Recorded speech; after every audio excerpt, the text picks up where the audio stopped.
안녕하세요. 저는 결혼 17년 차 갓난쟁이 아들을 키우고 있는 평범한 여자예요. 지금 작은 옷가게를 하나 운영하고 있는데 코로나 바이러스 때문에 한동안 운영하는데 많이 힘들었거든요. 버티는 게 정말 힘들었는데 그래도 요즘은 손님이 조금씩 늘고 있어서 다행이라는 생각이 들어요. 그동안 아이 없이 남편과 둘이서 살다가 아들이 태어나면서 생활비가 부쩍 늘었어요. 먹고 사는 게 이렇게 힘들구나 싶은 게 살아갈수록 더욱 느껴지는 것 같아요. 이런 와중에 사람 뒤통수 치는 나쁜 인간들 때문에 더 힘들어지는 게 아닌가 싶은 생각도 들어요. 저희 가족에게도 그런 뒤통수를 치는 사람이 있었는데 그 나쁜 사람 이야기를 해볼까 해요. 그럼 시작해 볼게요. 저와 남편은 친구의 소개로 처음 만나게 되었어요. 먼저 결혼한 친구가 남편 친구 중에 괜찮은 사람이 있다고 꼭 소개를 해주고 싶다고 해서 만나게 되었는데 저보다 3살이 많았던 그 사람은 성격이 정말 다정한 그런 사람이었어요.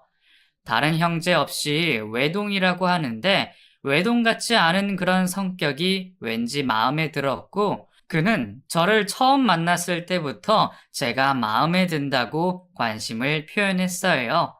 왠지 제가 좋다는 그의 말에 기분이 좋았던 저는 만나보자는 그의 말에 선뜻 그러자고 했고 가볍게 시작된 저희의 연애는 3년 동안 이어졌어요.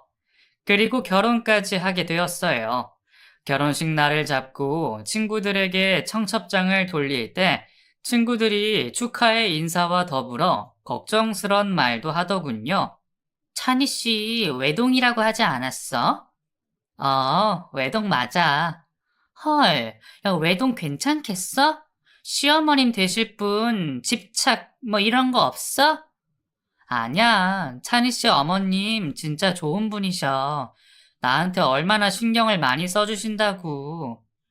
그럼 다행인데, 나 봐라. 나도 살면서 내 남편 시어머님이랑 경쟁할 줄은 꿈에도 몰랐네. 먼저 결혼한 친구는 시어머님이 친구의 남편에게 관심이 너무 많아서 힘들어하는 부분이 있었거든요. 그래서 결혼하고 스트레스를 엄청 많이 받은 친구라 저에게 조심하라는 조언도 해주고 그랬어요. 예전에 왜 영화도 그런 게 있었잖아요. 아들에게 집착한 시어머니 이야기.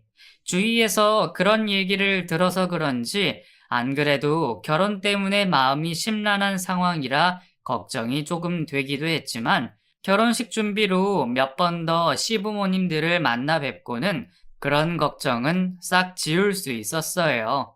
시부모님이랑 같이 식당을 가거나 쇼핑을 하러 갈 때마다 친정 부모님이냐는 질문을 받을 만큼 저에게 정말 다정한 분들이셨거든요.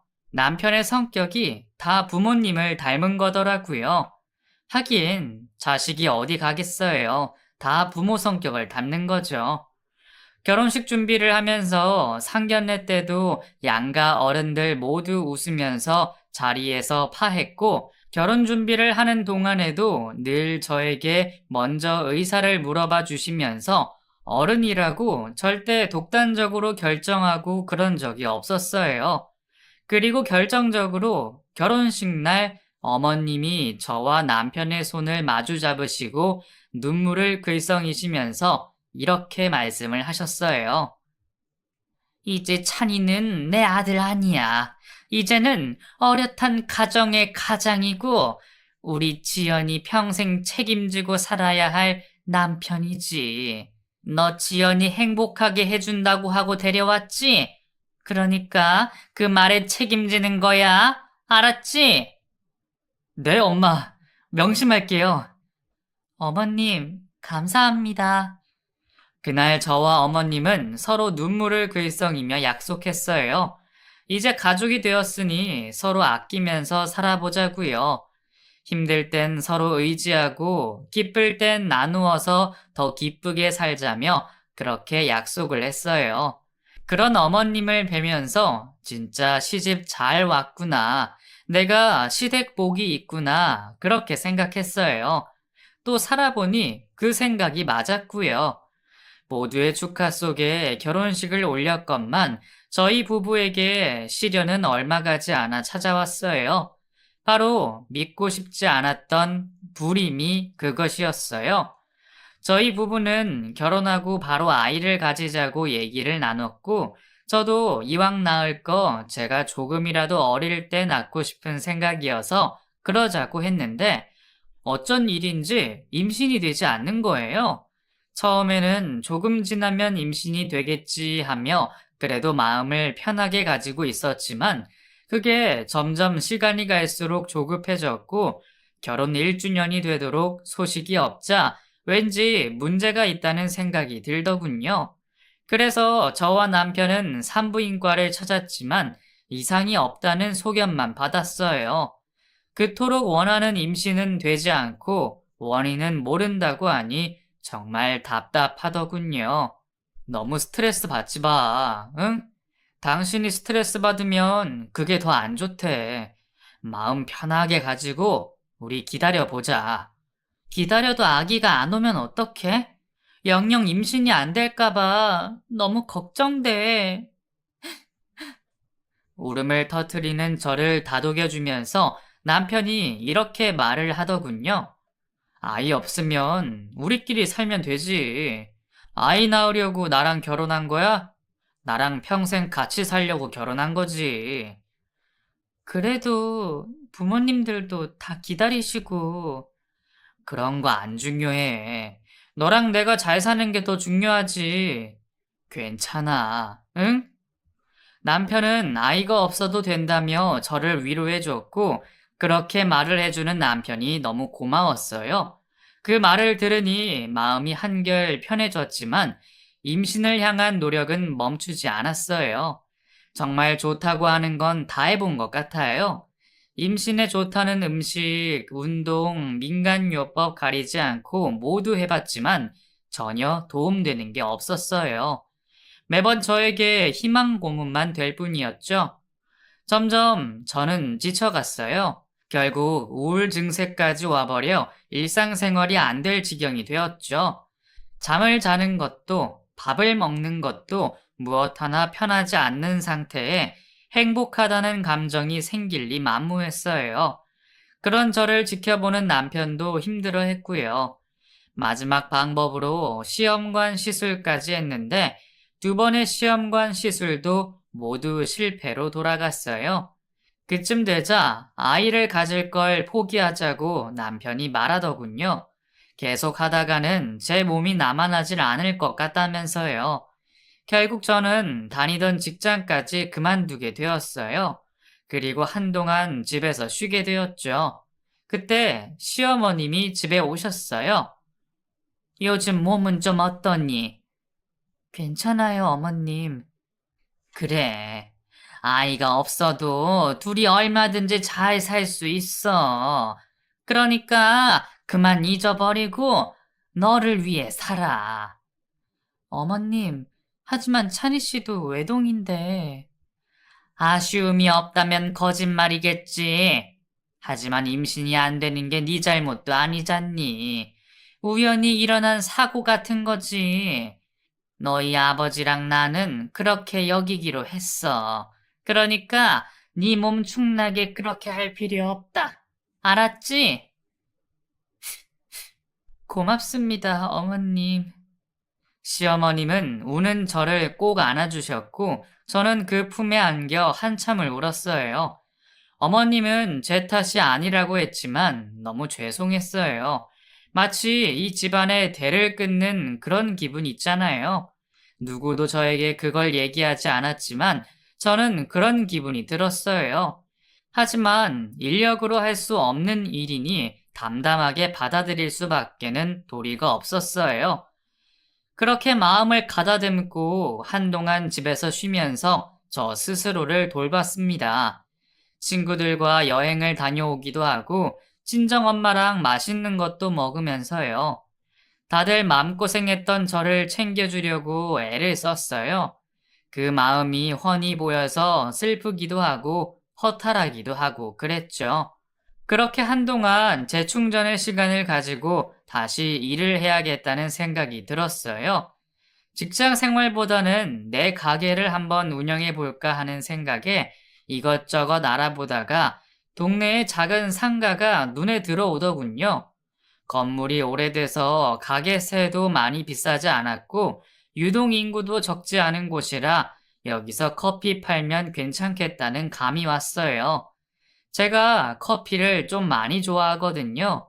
그래서 결혼 전에도 커피숍을 하나 운영해 봐도 재밌겠다는 생각을 했었는데 마침 그 시기라는 생각에 남편에게 하고 싶다고 바로 말을 했죠. 남편도 이제는 제 일을 하는 게 좋겠다는 생각을 했다면서 흔쾌히 해보자고 했고, 그렇게 저는 카페를 운영하게 되었어요. 브랜드가 있는 카페를 운영하면 돈벌이가 좀 더 낫겠지만, 그만큼 투자금도 많이 들 것 같았어요. 그리고 제 스타일대로 가게를 꾸미고 싶은 생각이 컸기에 개인으로 카페를 열었죠. 장사라고는 한 번도 해본 적이 없었지만 그래도 그동안 여러 카페를 돌아다니며 익혀뒀던 정보들을 최대한 활용해서 가게 운영에 접목을 시켰고 남편도 시간이 날 때마다 가게로 와서 제 일을 도와줬어요. 그렇게 둘이서 의논도 하고 일도 같이 하다 보니 연애 시절 감정도 생각나고 좋더라고요. 덕분에 카페를 시작하고 웃음이 많이 늘게 되었어요. 그런 저를 보며 남편이 어느 날 얘기하더라고요. 당신 예전보다 많이 웃는 거 알아? 다시 이렇게 웃으니까 너무 보기 좋다. 아, 그랬어? 몰랐네. 우리 이렇게 웃으면서 살자. 응? 응, 행복하게 웃으면서. 남편은 다시 힘내줘서 고맙다고 하더군요. 그 얘기를 하는데 눈가에 눈물이 그렁그렁했어요. 반복되는 임신 실패에 제가 너무 무너지는 모습을 곁에서 지켜보며 자신도 많이 힘들었다고 그렇게 얘기를 하는데 그 모습에 저도 가슴이 먹먹해지더라고요. 결국엔 우리 가족 행복하게 살기 위해 그렇게 임신을 하려고 했던 건데 오히려 억지로 하려고 했던 그 시간 때문에 우리 부부가 괴로웠구나 싶어서 남편에게 미안한 마음이 들었어요. 그렇다고 임신을 아예 포기한 건 아니었어요. 언젠가, 언젠가 때가 되면 그때 아이를 주시겠지. 그렇게 저는 생각했거든요. 나중에 정말 그 생각대로 이루어졌기도 하고요. 어쨌든 그때는 카페를 운영하면서 다른 거 신경 안 쓰고 돈 버는 일에 집중했어요. 통장에 돈이 쌓이는 걸 보는 것도 꽤 재미가 있었거든요. 그렇게 5년 정도 카페를 운영하다가 지인의 권유로 업종을 변경하게 되었어요. 남편과 인연이 있던 언니였는데 새로 뜨는 브랜드가 있다면서 꼭 이 브랜드로 해보라고 적극 권유를 하더라고요. 그동안 카페 운영이 재미있긴 했지만 5년 정도 지나니 리모델링도 해야 했고 주변에 카페가 많이 생겨서 경쟁이 심해진 상황이라 어찌 해야 하나 고민이 되던 차였죠. 남편도 다른 아이템으로 해보는 것이 좋을 것 같다는 얘기를 하길래 업종을 변경하게 되었어요. 가게 평수도 좀 더 늘려서 상가를 얻었고 인테리어까지 하니 목돈이 들었지만 그동안 모아둔 돈에 대출을 껴서 그렇게 오픈 준비를 했어요. 확실히 브랜드를 끼고 하니 뭔가 세련되긴 하더라고요.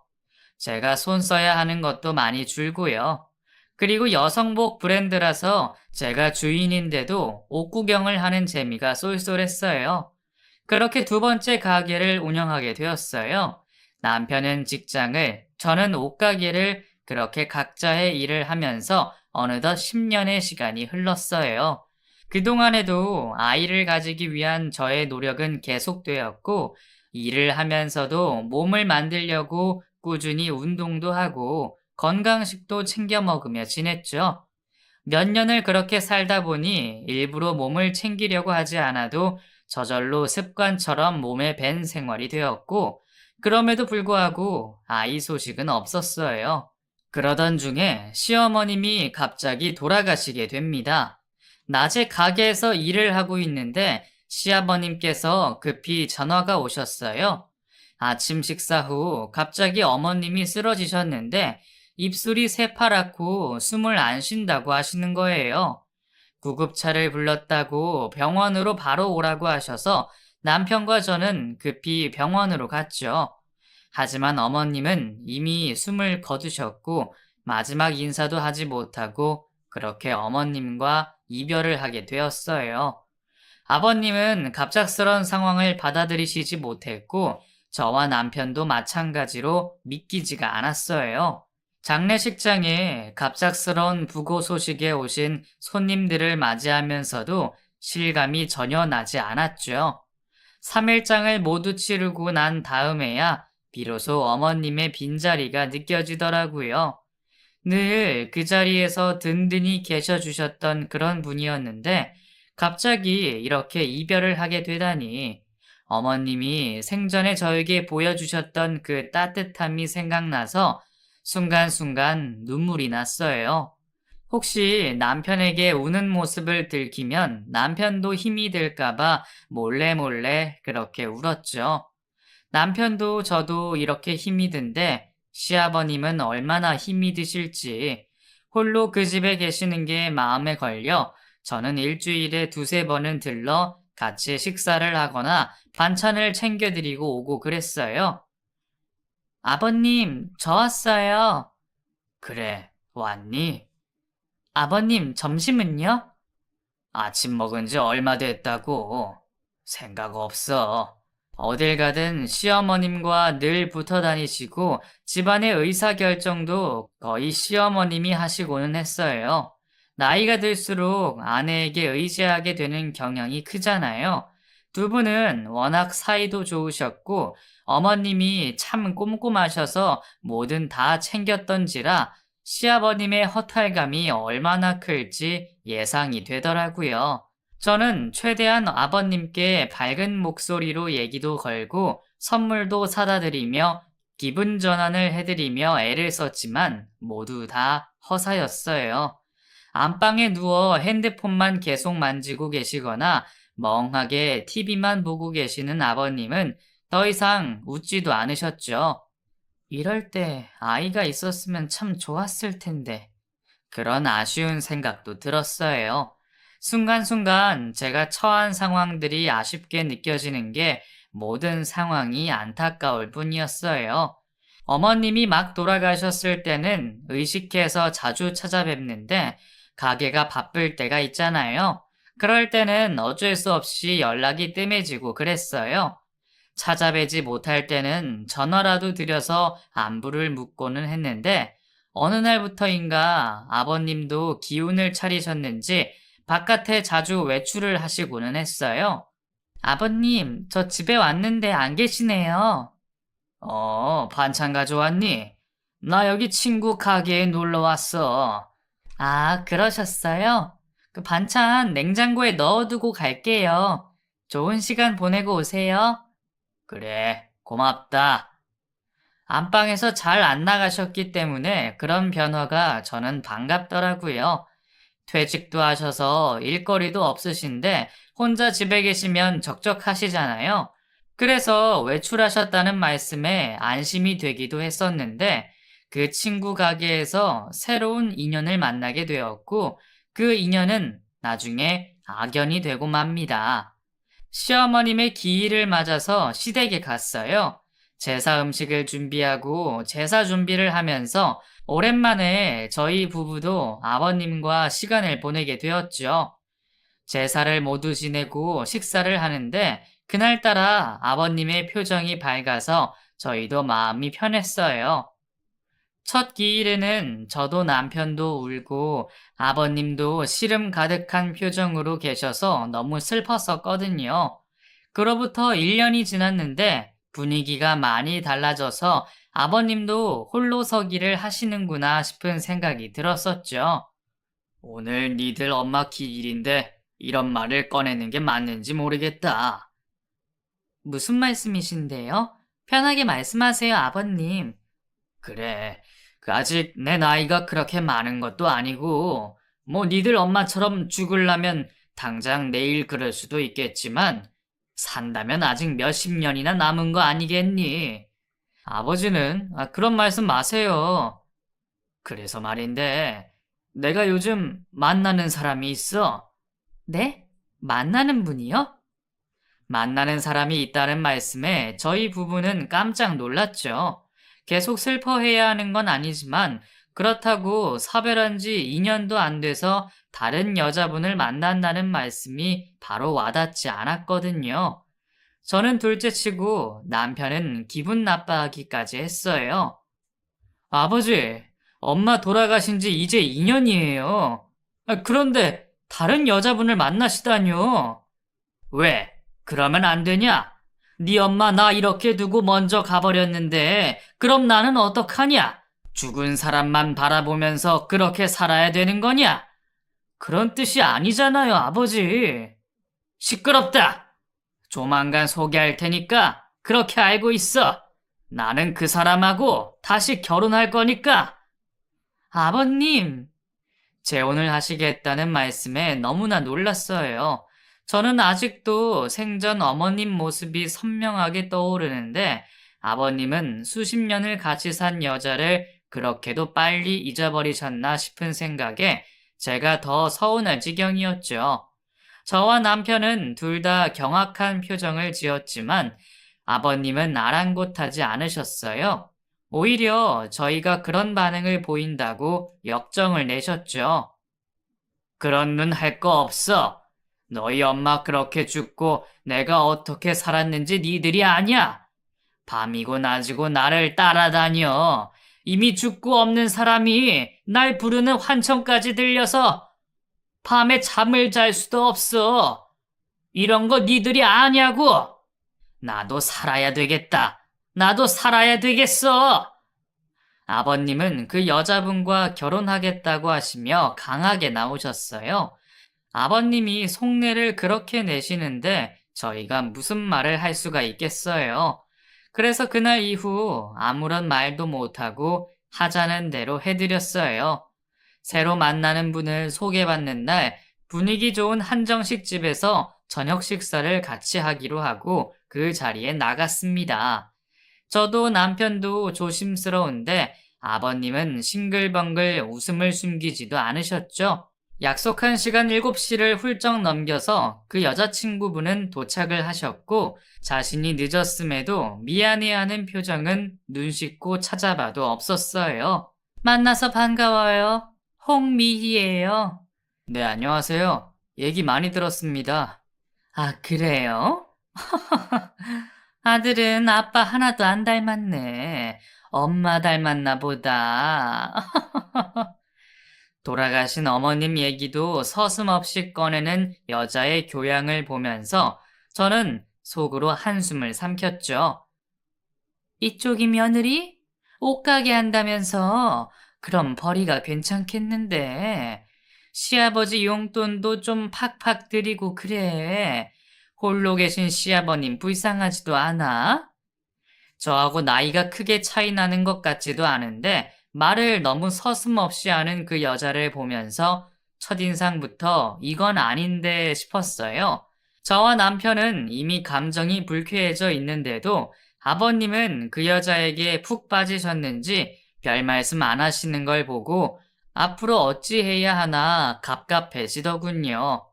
아버님이 이렇게나 좋아하는데 안 된다고 할 수도 그렇다고 이 여자를 시어머니로 받아들이기도 참 애매했어요. 그렇게 서로 상반되는 기분으로 그날 식사가 마무리되었고 얼마 안 있어 결혼식을 올리겠다는 아버님의 선전포고를 듣게 됩니다. 솔직히 아버님을 말리고 싶었어요. 그렇게 그 여사분이 좋으시면 당장은 교제만 한번 해보시라고 그렇게 말씀드리고 싶었어요. 하지만 일전에 역정을 내셨던 모습이 생각이 나서 저희 생각을 그대로 말씀드릴 수가 없더라고요. 당신이 가서 한번 말씀드려봐, 응? 아버지 봤잖아. 지금 홀딱 빠지셔서 내 말은 들으려고도 안 하실걸? 그럼 이대로 두 분 결혼하는 거 그냥 보자고? 아버지 인생이야. 내가 뭐라고 왈가왈부할 수 있겠어? 남편은 아버님께 이미 감정이 상해 있었고 여차하면 안 보고 살겠다며 극단적인 말도 하더군요. 점점 결혼 날짜는 다가오고 가슴이 답답해졌어요. 결국 저는 마지막으로 아버님께 제 생각을 말씀드렸어요. 한 번은 말려봐야지 싶더라고요. 그랬더니 안 그래도 그 사람이 얘기를 하더라. 너희들이 반대할 거라고. 김 여사 말이 딱 맞네. 니들은 내가 앞으로 어떻게 살아갈지에 대한 건 관심 없지? 며느리 네가 처음에 시집 올 때 나는 찬이가 고른 신부감이라 인정을 해줬다. 그러니 너희도 내 선택을 인정해다오. 이렇게 말씀을 하시는 거예요. 이렇게까지 나오시니 더 이상 할 말이 없었어요. 남편 말대로 아버님은 그 여자한테 빠져도 단단히 빠지신 상태였고 주위에 어떤 얘기도 안 들리시는 것 같았어요. 결국 두 분은 결혼식을 올리셨어요. 결혼식 날 아버님은 새하얀 턱시도를, 새 시어머님은 치마가 풍성한 스타일의 웨딩드레스를 입으셨는데 젊은 사람들보다 더 유난스럽게 하시는 두 분을 보면서 씁쓸한 마음이 들었어요. 아직도 제 가슴에는 돌아가신 시어머님의 모습이 선명한데 그 자리에 새로운 사람이 들어온다고 하니 받아들이기가 힘들었어요. 더군다나 시어머님과 정반대 스타일의 사람이 아버님 곁에 있으니 더더욱 그런 마음이 들었죠. 그런 상황에 저희 친정 어머니가 걱정이 늘어지셨어요. 이게 무슨 일이래니? 진짜 한숨밖에 안 나온다. 딴에는 시어머니라고 이제 와서 너 시집살이 시키는 건 아니겠지? 나도 결혼 생활 10년이 훌쩍 넘었어요. 뭐 아무것도 모르는 새댁도 아니고 적당히 맞춰주지 뭐. 그러면 되겠지. 그래, 너무 만만하게 보이지도 말고, 응? 그나저나 이 서방이 힘들겠다. 네가 잘 다독거려줘. 걱정 마세요. 알아서 할게요.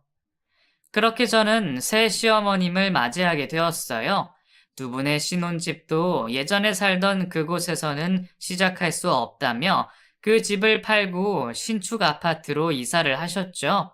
심지어 평수도 더 넓혀서 이사를 하셨어요. 두 분이 사시는데도 말이에요. 이사를 하면서 오래된 가구들을 다 처분하게 됐는데 그러면서 새 가구는 모두 시어머님의 취향대로 사셨어요. 돈은 아버님이 내시고요. 아버님을 어떻게 구워 삶았는지 결혼을 하면서 몸만 딸랑 그렇게 들어왔어요. 자기 숟가락 하나 안 사오고 말 그대로 자기 몸만 딸랑이요. 곁에서 지켜보는 저는 속이 이렇게 터지는데 아버님은 뭐가 그리도 좋은지 싱글벙글 누가 봐도 새신랑이었어요. 띠동갑 신부를 맞이하신 게 그리도 좋으신 건지 아님 외로운 일상에 함께할 사람이 생겨서 좋으신 건지 저도 이왕이면 아버님의 새 출발을 진심으로 축하해드리고 싶었지만 여러모로 깨름직한 상황들 때문에 마냥 축하만 해드릴 수가 없었어요. 두 분은 신혼여행을 제주도로 다녀오셨고 돌아오는 날 저는 시댁에 가서 음식을 준비했어요. 집을 비워둔 터라 냉장고가 텅텅 비어 있어서 식재료들 사다가 꽉꽉 채워두고 음식도 했죠. 갈비찜에 잡채에 모듬전까지 시간 맞춰 준비하느라 급하게 요리하는데 남편이 곁에서 거들며 입이 오리발처럼 나왔더라고요. 이왕 하는 거 기분 좋게 해. 아, 어쩌다가 이 나이에 새엄마가 생긴 건지. 나쁘기만 한 것도 아니야. 아버님 말씀대로 아직 사실 날도 많은데 혼자 어떻게 지내시겠어. 당신이 평생 모실 것도 아니면 좋은 게 좋은 거다 그렇게 생각해요. 나도 아버지가 혼자 계신 거 싫어. 근데 저 여자는 아니라고 봐. 아무리 봐도 꽃뱀이야. 여보, 저 여자 그러지 마. 말 실수하면 어쩌려고. 알았어. 그만 뭐라 해.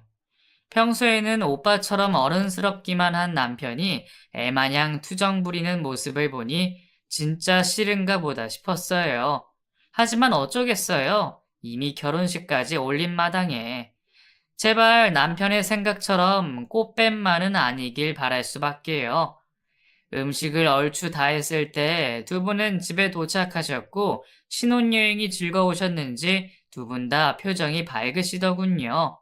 어머, 이거 다 며느리가 만든 거야? 이렇게 안 해도 되는데 고마워서 어쩌지? 오시면 드실 게 없을 것 같아서 준비했어요. 입에 맞으실지 모르겠어요. 그럼 옷 갈아입고 나와서 같이 식사해요. 네. 시어머님은 안방으로 들어가셨고 저는 식탁을 차리기 시작했어요.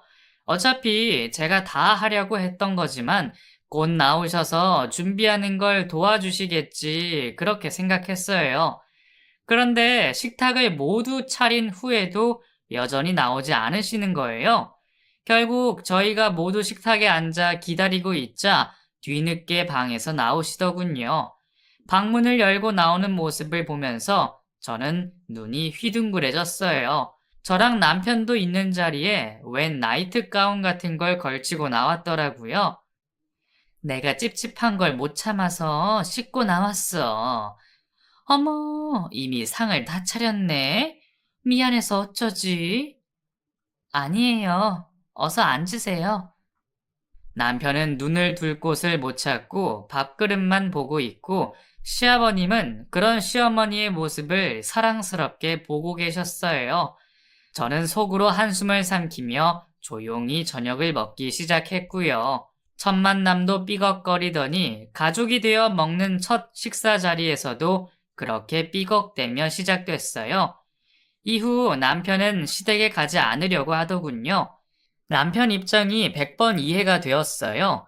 저는 이후 종종 시어머님과 마주칠 때면 시아버님 앞에서는 보이지 않았던 모습들이 보였어요. 그동안 무슨 일을 하며 살았는지 언변술도 화려하고 순간을 모면하는 기지도 뛰어나더라고요. 저를 위하는 척하며 돌려가는 말을 들으며 어떤 사람인지 단번에 파악이 됐어요.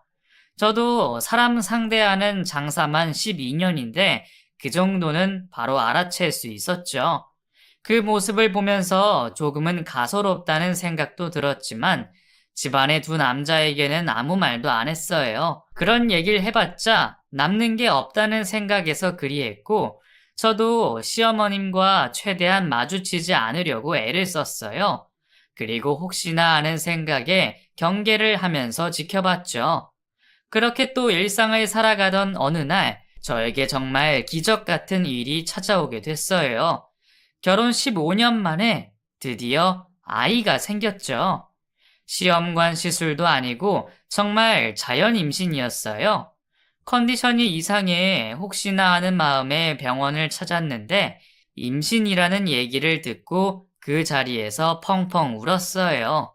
언젠가는 아이가 우리 부부에게 올 거라고 맹목적으로 믿기만 하며 버텼던 지난날, 그 믿음의 결실을 드디어 만나게 된 거죠. 저는 남편에게 서프라이즈로 소식을 전하고 싶었고, 퇴근하고 돌아온 남편에게 준비한 꽃다발을 주면서 임신 사실을 알렸어요. 처음에 남편이 제 말을 믿지 않더라고요. 한참 뒤 제대로 이해를 한 남편은 다 큰 어른이 주저앉으며 펑펑 울었어요. 그만큼 인내의 시간이 길었기에 저도 남편도 이 소식을 눈물 없이 받아들일 수가 없었죠. 너무나 기쁘고 행복했어요. 저희 친정 부모님도 눈물을 흘리며 기뻐하셨고요. 그렇게 저는 그토록 바라던 임산부가 되었어요. 처음에 입덧이 좀 있었지만 하나도 힘들지 않았고 어느 정도 안정기에 접어들자 가게에도 나가서 일을 하며 규칙적인 생활을 하려고 노력했어요.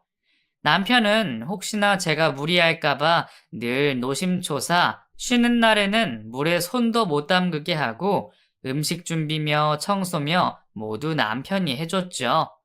너무 행복했어요. 아이로 인해 부부 사이가 더 가까워지고 끈끈해지는 게 느껴졌고 세상의 모든 것이 감사하더라고요. 임신 5개월쯤 지났을 때 병원에서 아이의 성별을 알려줬는데 아들이라고 하더군요. 그토록 가슴에 남았던 이씨 집안의 대가 끊이지 않아도 될 것 같아서 안심의 눈물이 흘렀어요. 얼른 소식을 알려드리려 시댁을 찾았고 아버님은 정말 기뻐하시던 반면 시어머님은 떨떠름한 반응이셨어요. 말은 축하한다고 했지만 진심이 전혀 느껴지지 않았죠. 그 반응을 보고 좀 불편했어요. 하지만 그래서 아버님을 뵈러 자주 와야겠다는 생각이 들었는데 출산을 앞두고 가게 운영을 직원들에게 맡겨야 하는 상황에 대비를 하느라 발걸음이 뜸해졌어요. 그렇게 시간이 흘렀고 출산이 임박했을 때 아버님을 뵈러 시댁에 갔어요. 1층 엘리베이터를 기다리는데 우편물이 잔뜩이라 그걸 챙겨서 집으로 갔고 마침 시어머님은 외출 중이시더군요. 아버님, 저 왔어요. 그래, 어서 오너라. 힘든데 여기까지 일부러 왔어. 아버님은 반갑게 맞아주셨는데 왠지 살이 좀 빠지신 것 같았어요. 냉장고 안에 보니 김치 말고는 먹을 만한 반찬이 안 보이더군요. 티나지 않게 한숨을 쉬고는 챙겨왔던 우편물을 정리하는데 보험사에서 온 게 대부분이더라고요. 그런데 아버님이 갖고 계신 보험사가 아니었어요. 아버님, 이거 다 뭐예요? 보니까 계약서 같은데. 그래? 나는 잘 모르겠구나. 너희 시어머니가 한 거라. 그 며칠 전에 인증번호 어쩌고 캤던 것 같은데. 여느 남자들처럼 시아버님은 집안일에 문외한이셨고 알려고도 하지 않으셨어요. 그랬기에 왠지 싸한 기분이 들더라고요. 저는 우편물을 다 뜯어봤고 신규로 보험 계약을 한 게 5건이나 되었어요. 그리고 모조리 생명보험이었고요. 아버님께 더 확인을 하고 싶었지만 왠지 그러면 걱정만 하실 것 같아서 계약서들을 제가 챙겼어요. 시어머님과 얘기하겠다고 하고는 그대로 집에 왔죠. 아무래도 이상하다 싶은 생각에 남편이 오면 얘기를 나눠야겠다 싶었는데 그날 오후에 진통이 오게 됩니다. 진통이 시작됐다는 소리에 남편은 급히 집으로 왔고 저희는 산부인과로 이동했죠. 태어나서 처음으로 겪어보는 고통에 저는 식은땀을 흘렸고 남편은 곁에서 안절부절 못했어요. 하루를 꼬박 진통을 하고 아이는 무사히 태어났어요. 그 작은 아이를 담요에 싸서 저에게 안겨주는데 저는 그만 울음이 터져버렸죠. 남편은 이미 눈물을 줄줄 흘리고 있었어요. 그렇게 저희는 새 식구가 되었어요. 남편과 저를 닮은 아이가 세상에 태어난 거죠. 기다리고 기다렸던 손주라 양가에서는 난리가 났어요. 아이 선물이 줄줄이 들어왔고 용돈도 두둑하게 주시더라고요.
친정엄마는 그간 맘고생한 제가 안타까워 아이를 보러 오실 때마다 눈물을 흘리셨어요.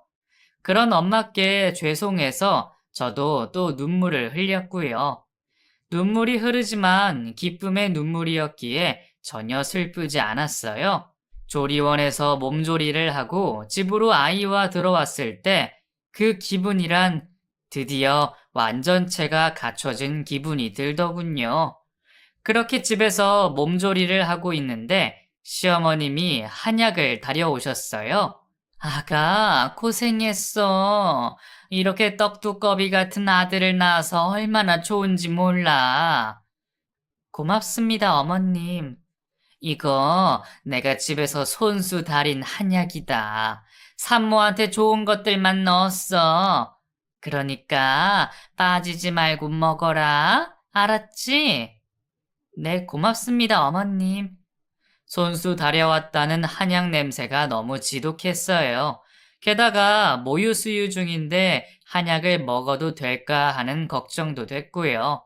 시어머님은 산모가 먹는 걸로 지어와서 괜찮다고 먹으라고 하셨지만 왠지 꺼려져서 먹겠다고 하고는 안 먹었었어요.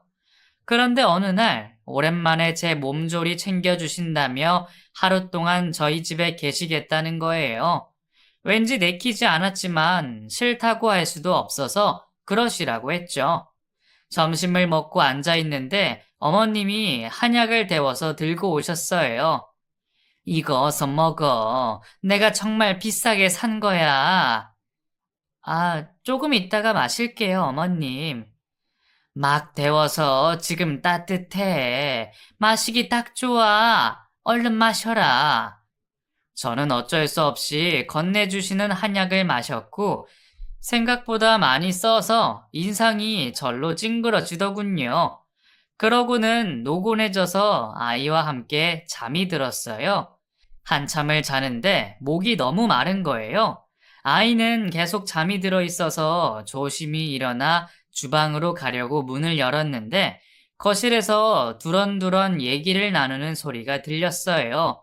한 사람은 어머님이고 한 사람은 남자 목소리였어요.